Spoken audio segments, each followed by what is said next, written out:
आप सुन रहे हैं कहानी बेइंतहा।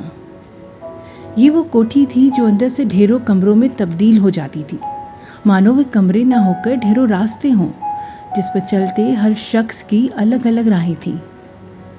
फिर भी कुछ एहसास शेष थे यहाँ अरुण के लिए, जिसके कारण उसकी बगावत कभी अपना ज़्यादा सर नहीं उठा पाती थी और अपने पिता के बनाए नियमों के ढर्रे पे चुपचाप वे चलता जाता था। अरुण अपने कमरे में आते तुरंत सिगरेट जलाते उसके गहरे गहरे कश लेने लगता है। अभी पहली सिगरेट ख़त्म करते दूसरी होंठों से लगाई ही थी कि कमरे के दरवाजे के खुलने की आवाज़ के साथ अपनी भाभी की आवाज़ सुनते झट से सिगरेट अपने पीछे फेंक कर जल्दी से जूते से उसे मसलते हुए हवा में हाथ हिलाते हुए वे सिगरेट का धुआं हटाने लगता है। अरुण, ये क्या, अभी तक ऐसे ही खड़े हो? और ये महक। अंदर आते ही भूमि हवा को सूंघती हुई अंदर आती है और उसके पीछे पीछे एक नौकर ट्रे में नाश्ता लिए हुए आता वहीं टेबल पे उसे करीने से सजाने लगता है। अरुण भाभी की बात पर तुरंत नौकर की ओर बढ़ता हुआ पानी का गिलास लेता हुआ बिस्तर पर बैठकर उसे एक सांस में हलक में उतारते हुए कहता है, ओह थैंक्स, तब से इसी की तलब थी मुझे। भूमि चलती हुई अरुण के बगल में बैठती हुई उसके सर पर हाथ फेरती हुई धीरे से कहती है, जो तलब सेहत पे भारी पड़ जाए वो ठीक नहीं अरुण।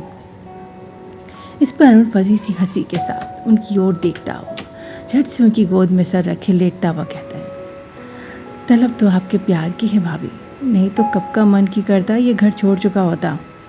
फिर वही बात, कोई अपना घर छोड़ने की बात करता है क्या?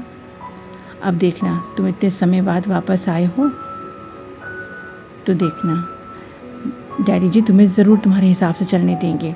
आखिर मैनेजमेंट की डिग्री हासिल की है तुमने, अब तुम्हारा अनुभव भी कोई कम नहीं होगा, इसलिए अब से इस तरह की बात बिल्कुल नहीं, समझा ना? वे प्यार से उसके सर पर बाल हौले से खींचती हुई कहती हैं।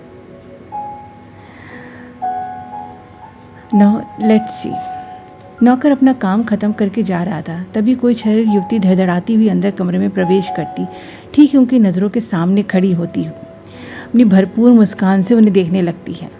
अब भूमि और उनकी निगाह भी उसी पर थी। इससे पहले कि भूमि कुछ कहती अरुण जल्दी से कहता है, ओह ये कौन है, मैं पहचान तो नहीं पा रहा। अरुण के ऐसा कहते जहाँ भूमि के होठों पे मुस्कान थिरक आती है वहीं भी युवती पैर पटकती उनके बीच जबरन घुसकर भूमि की गोद में अपना सर रखकर लेटती हुई कहती है, कुछ 4 साल बाद आए हैं और मुझे नहीं पहचानते। हाँ, अब कुछ कुछ पहचान पा रहा हूँ, कुछ आवाज़ आ गई है स्कूल की गुड़िया में, थोड़ा थोड़ा अक्ष बन रही है मेरा। सुना है बगावत की शुरुआत तुमने भी कर दी। और उनकी बात पर भूमि के हाव भाव गंभीर हो जाते हैं। वे जल्दी से कहती है, अरुण अब ये शब्द कहना बंद कर दे। जब जब इसे तुम्हारे मुंह से सुनती हूँ तो पता नहीं कैसा अनजाना सा डर सताने लगता है मुझे। अरे आप क्यों डरती है भाभी, आपसे दूर थोड़ी जाऊँगा, बस डैड के नियमों वाली दीवारों को लांघ कर बाहर का सूरज देखना चाहता हूँ बस। क्यों मेनका, कैसा लगा पहला नियम तोड़कर? अरुण की बात सुनती भूमि सोचती सोचती अब दोनों हाथों से उन दोनों के सर सहलाती हुई कहती है, पंचकनी से मैंने बुलवाया इसे, ये खुद नहीं आई। अच्छा, क्या सच में मेनका? अब कि अरुण अपनी गर्दन घुमाकर उस युवती को देखता हुआ पूछता है, जिससे वे हिचकिचाती हुई कहने लगती है, हाँ भैया, मेरा मन नहीं लग रहा था वहाँ, इसलिए मैंने भाभी को बोला, तब डैडी ने आने दिया। चलो इसी तरह ही सही, अरुण फीकी हंसी के साथ कहता है, सच में मेरा मन ही नहीं लग रहा था भाभी के बिना, और मैं अपनी पढ़ाई यहाँ भी तो कर सकती हूँ।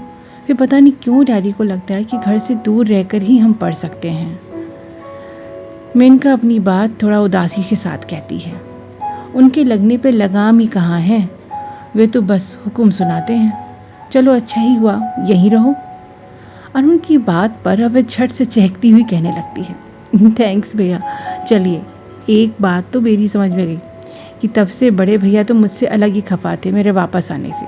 शुक्र है आप उनके जैसे नहीं हो, वरना कौन घर में 2 डैडी के बाद तीसरे डैडी को झेल पाता। इस बात पर तीनों कस का ठाका मारकर हंस पड़ते हैं। अरे क्षितिज कहाँ है भाभी? अरुण उठते हुए पूछता है। वो, अरे तभी से लौटने देर हो गई, अपनी स्पेशल वाली जगह से जनाब को आइसक्रीम खानी थी और फिर आइसक्रीम बड़ी के लिए भी लाया है, बस उसी को खिलाने गया है। हाँ ठीक है, नहीं तो भैया के आते उस बेचारे बड़ी पे पैरे लग जाते हैं। अरुण फिर तंज भरी हंसी के साथ अपनी बात कहता है। वे जानते थे कि आकाश को कुत्ते कितने नापसंद थे। वह अरुण और क्षितिज की जिद के कारण ही बड़ी इस मेंशन में था, और जब तक आकाश मेंशन में रहता तब तक बड़ी को भी जंजीर से जकड़े रहना पड़ता था। ऐसी ही दुनिया के राजकुमार था अरुण, जहाँ उसकी चाहतें और उसकी नज़रें सबसे बिल्कुल अलग थीं। पर कुछ वजहें थी जिनके कारण उसके लिए मेंशन थोड़ा घर बना हुआ था। अब वे तीनों साथ में मुस्कुरा रहे थे। दीवान लिमिटेड का सीईओ और दीवान परिवार का बड़ा बेटा आकाश दीवान अपने ऑफिस से निकलकर फॉरेन डेलीगेट्स के संग मीटिंग के लिए अपनी आलीशान ऑफिस की बिल्डिंग से निकलकर पोर्च में ज्यों ही खड़ा हुआ, त्यों ही एक शानदार कार उसके सामने लग गई और उसके साथ खड़ा उसका पीए दीपांकर तुरंत पीछे का गेट खोलकर उसके बैठते तुरंत ही आगे की सीट पर बैठ जाता है। कार अभी वहीं खड़ी थी और दीपांकर आकाश की ओर करीने से झुका हुआ उसे मीटिंग का एजेंडा समझा रहा था। पर आकाश की नज़र अब कार के शीशे के पार बिल्डिंग के फ्रंट की ओर लगी थी, जहां एक फैशनेबल युवती अभी अभी अपनी जल्दबाजी में गिर गई थी। पर जल्दी ही खुद को संभालते हुए वो अपनी मिनी स्कर्ट ठीक करती हुई अपनी फाइलें संभालने लगती है। आकाश की निगाह बस उसे ही घूर रही थी। दीपांकर अपनी बात कहता कहता अब चुप होकर आकाश की ओर देखने लगा, जो अपने सपाट भाव से उससे पूछ रहा था, कौन है ये युवती? आकाश के इशारे पर दीपांकर अब मुड़कर उस लड़की को नज़रों से तलाशता हुआ देखता है। फिर आकाश की ओर देखता हुआ धीरे से कहता है, सर वो हमारे नए प्रोजेक्ट वाले होटल के रिसेप्शनिस्ट का इंटरव्यू आज, शायद उसी के लिए आई होगी। मुझे शायद नहीं, कंफर्म बात पसंद है, बिना भाव के आकाश कहता है, जिसे दीपांकर सकपकाता हुआ तुरंत अपने मोबाइल से कहीं कॉल लगाता है और उसके अगले ही पल आकाश को धीरे से कहता है, यस सर, कंफर्म है, ये इंटरव्यू के लिए ही आई है। दीपांकर की बात पर आकाश एक गहरा श्वास भीतर खींचता हुआ फिर एक बार बाहर की नज़रों से तलाशता है, जब सिक्योरिटी वाले से कुछ बहस कर रही थी और बीच बीच में अपनी कसी हुई स्कर्ट धीरे से ठीक कर लेती। देखकर लग रहा था जैसे उसने पहली बार इस तरह के कपड़े पहने हैं, पर कपड़े उसके तन से चिपके उसकी काया अच्छे से दर्शा रहे थे। दीपांकर रुकी कार में बैठा आकाश के अगले निर्देश का इंतजार करता अब सामने देख रहा था। इसे नौकरी पर रख लो।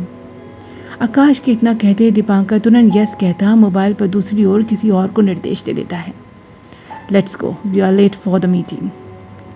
आकाश के निर्देश पर कार अब सड़क पर अपनी रफ्तार से भागने लगती है।